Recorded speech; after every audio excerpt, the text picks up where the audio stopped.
करता हूँ और मैं इसमें से सभी गणमान्य नागरिकों को सुना और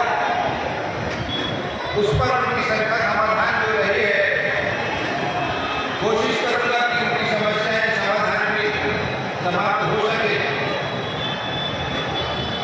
आज का दिन जो विश्व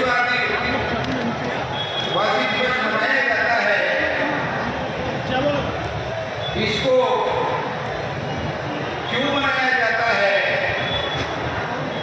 और कब से मनाना शुरू हुआ, ये जानकारी समाज को होनी चाहिए।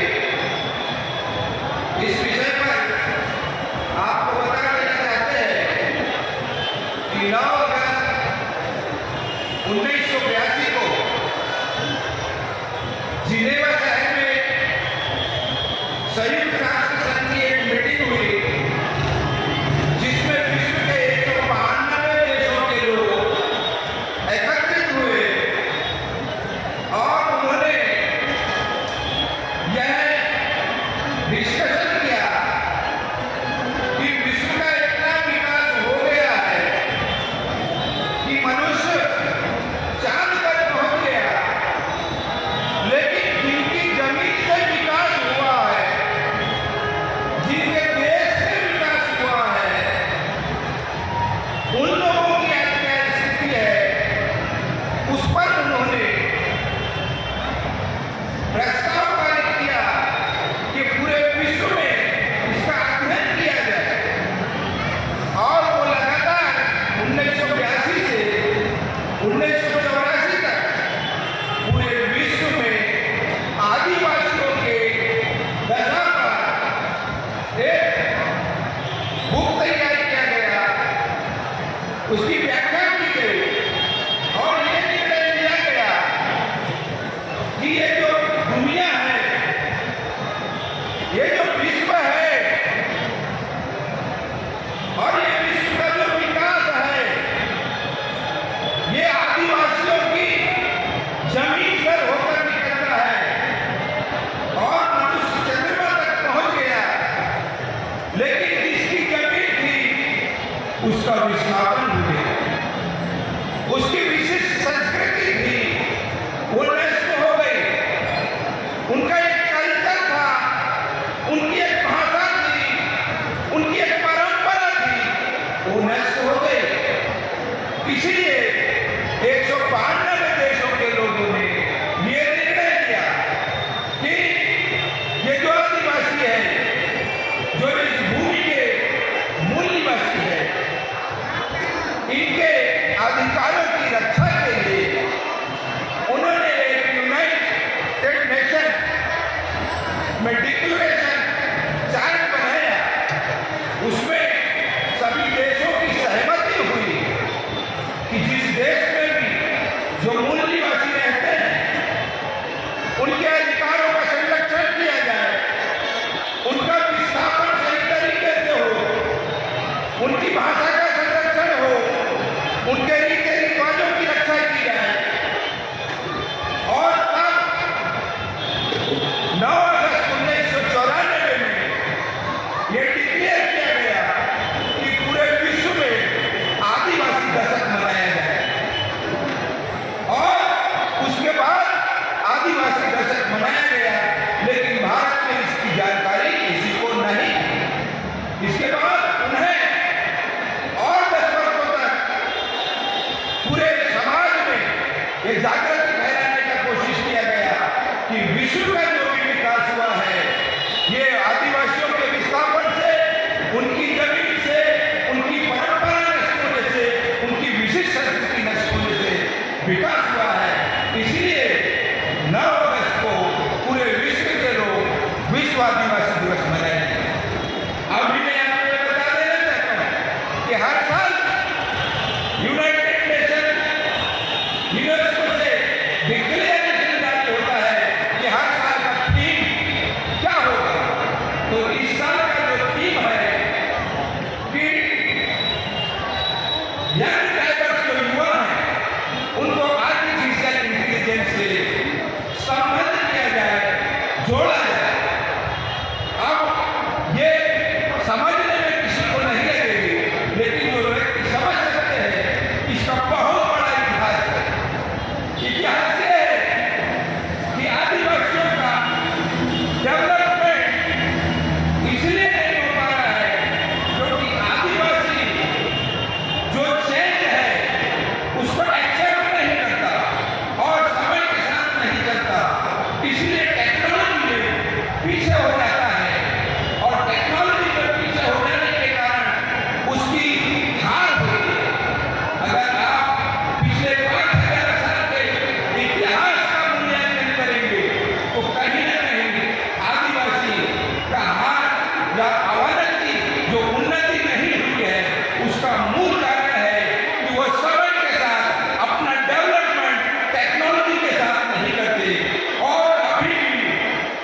यूनेस्को है वो यही बोल रहा है कि भारतीय युवा को आर्टिफिशियल इंटेलिजेंस के साथ जोड़ा है।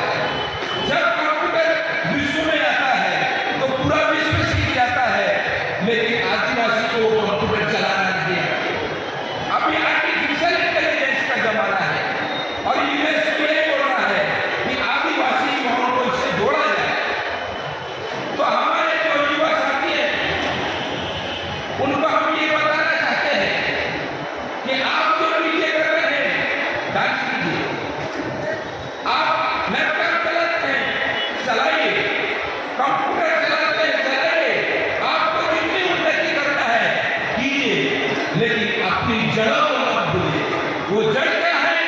वो जड़ है हमारी परंपरा, हमारा विशिष्ट भाषा, संस्कृति, विशिष्ट धर्म। अगर आज का रिकॉर्ड हम देखें तो यूनेस्को ने चिंता जारी किया है। क्या चिंता जारी किया है?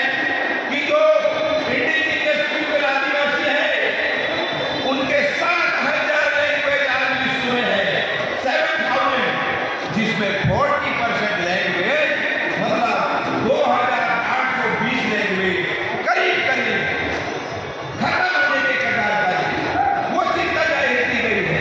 इसलिए हमारे आदिवासी समाज की ये जिम्मेदारी है कि हम अपनी परंपरा को बनाए रखने के लिए इस प्रकार के प्रोग्राम करें और अपनी संस्कृति की रक्षा करें। क्योंकि डेवलपमेंट होना है, डेवलपमेंट को कोई नहीं रोक सकता, लेकिन डेवलपमेंट जब होता है तो विस्थापन होता है, और जब विस्थापन होता है तो आदमी एक प्लेस से दूसरे प्लेस में जाता है। जब सूरजपुर का व्यक्ति जो यहाँ पे जो कर्म डांस करता है, अगर उसका विस्थापन होगा तो वो शहर में जाएगा, शहर में उसके रीति रिवाजों को कोई नहीं जानता, वह वहाँ अनाथ माना जाएगा। लेकिन अपने गांव, अपने परिवेश में वो मालिक, और वो मालिक है अपनी संस्कृति से, उसके तीज त्योहार से, उसकी परंपरा से। और जब विस्थापन होता है तो उसकी परंपरा मिट जाती है, उसके तीज त्योहार खत्म हो जाते हैं। तो ये स्थिति भारत में, मेरा जो मूल मकसद है यहाँ आने का कि ये जो आदिवासी विश्व आदिवासी दिवस मनाना शुरू हुआ, इसको सर्वप्रथम विश्व की प्रथम आदिवासी शक्तिपीठ कोरबा में मनाना शुरू हुआ, और कोरबा में मनाने के बाद आज पूरे भारत में मनाया जाता है।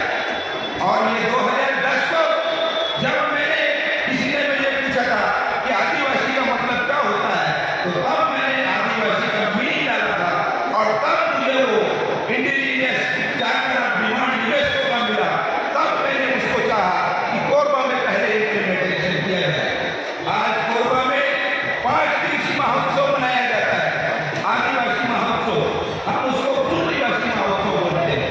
7 तारीख से 11 तारीख तक वहाँ मूल निवासी महोत्सव मनाया जा रहा है। मैं इस मंच के माध्यम से आप सभी सूरजपुर वासियों को, सभी सभा समाज को आमंत्रित करता हूँ कि आप आइए, विश्व की प्रथम आदिवासी शक्तिपीठ के मॉडल को देखिए कि वहाँ हम क्या करते हैं।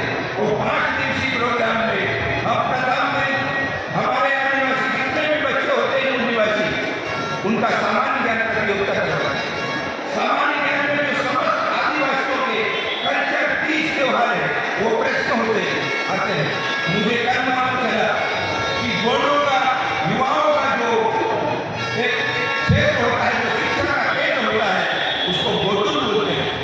लेकिन वैसे ही उराव लोगों का होता है, उसको दूधकरिया बोलते हैं। और वैसे ही नंगा भोर लोगों का होता है, वो दीदी भोरा होता है।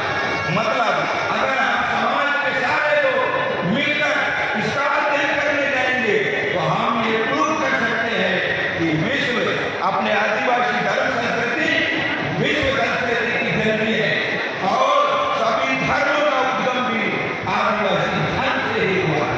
और मैं उस बात को यहाँ प्रूव करूँ, मैं यहाँ आपके सामने उसी के लिए है। और मैं आपको ये भी बता देना चाहता हूँ कि आदिवासी कौन, सुबह से हमारे वक्ता लोग बोल रहे थे कि आदिवासी कौन। मैं आपको बताता हूँ आदिवासी कौन। भारत में 3 प्रकार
केवल गोंडवाना संस्कृति में, और गोंडवाना संस्कृति से वो चाबी को खोलेंगे तो एसटी एससी ओबीसी के समस्त समाज इस मूल निवासी समाज के साथ एक संस्कृति में होंगे। तब आप इस देश के मूल निवासी इंडिजिनियस पीपल माने जाएंगे। आप जैसे कि देवांगन होते हैं, वो कोसा होते हैं, वो प्राकृतिक आधार से कोसा निकालकर इस पृथ्वी में सबसे पहले कपड़े का उत्पादन किया। इसलिए वो गोंडवाना के अभियान है। जो साहूकार है, ये गोंडवाना का साहूकार है, जिसको ये भी बोल सकते हैं ये गोंडवाना समाज का हमारा बनिया है।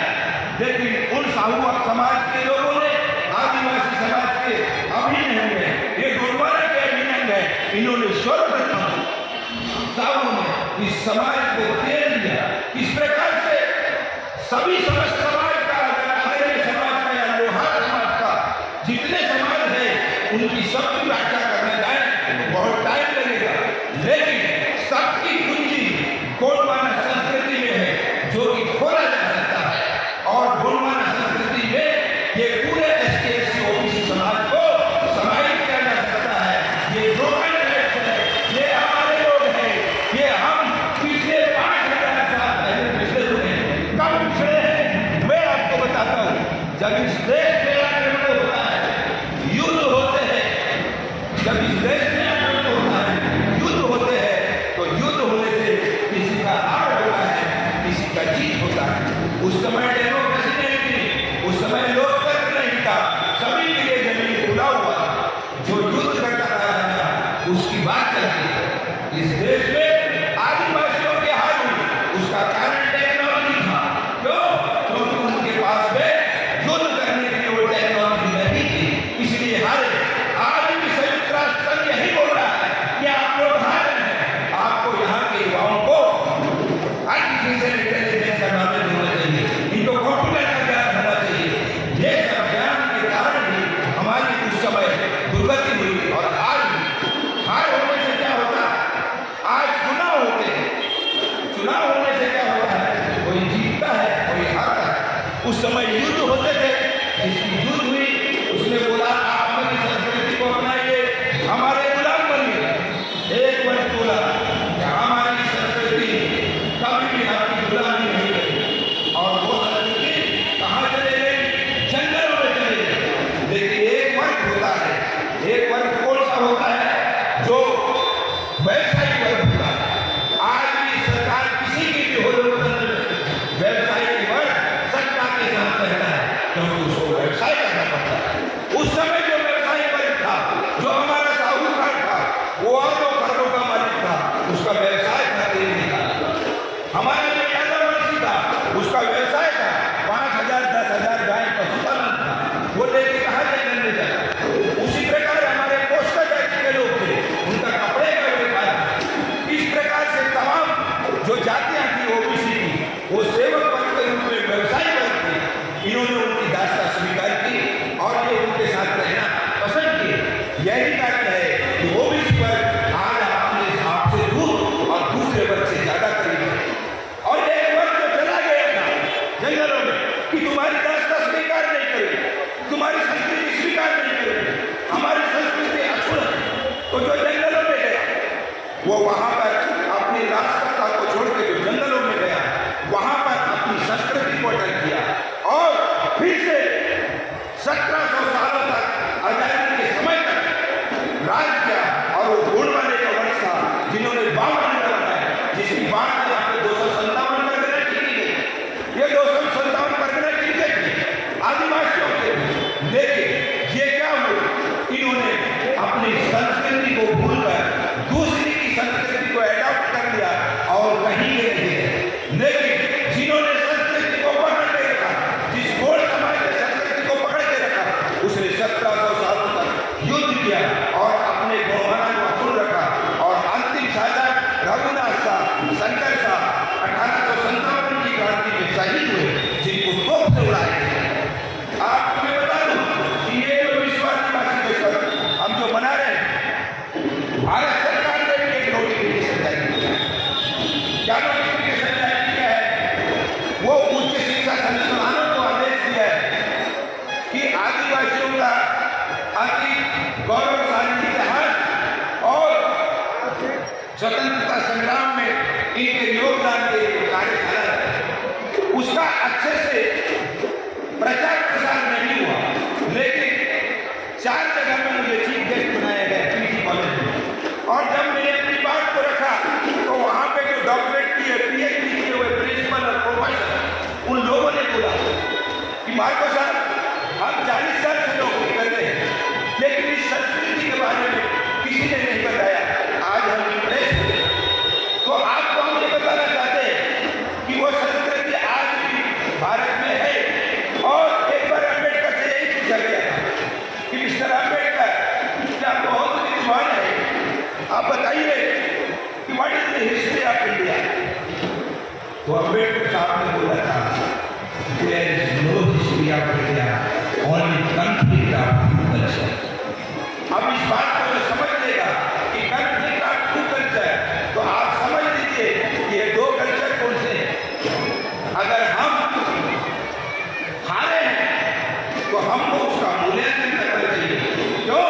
क्योंकि आप अपनी सत्ता सीख थे, आपकी सत्ता थी और आपकी सत्ता आप नहीं रहे, तो कोई तो कारण होगा कि आपकी सत्ता नहीं रही। अगर वो कारण को आप जान जाएंगे तो आप फिर से मालिक बन जाएंगे।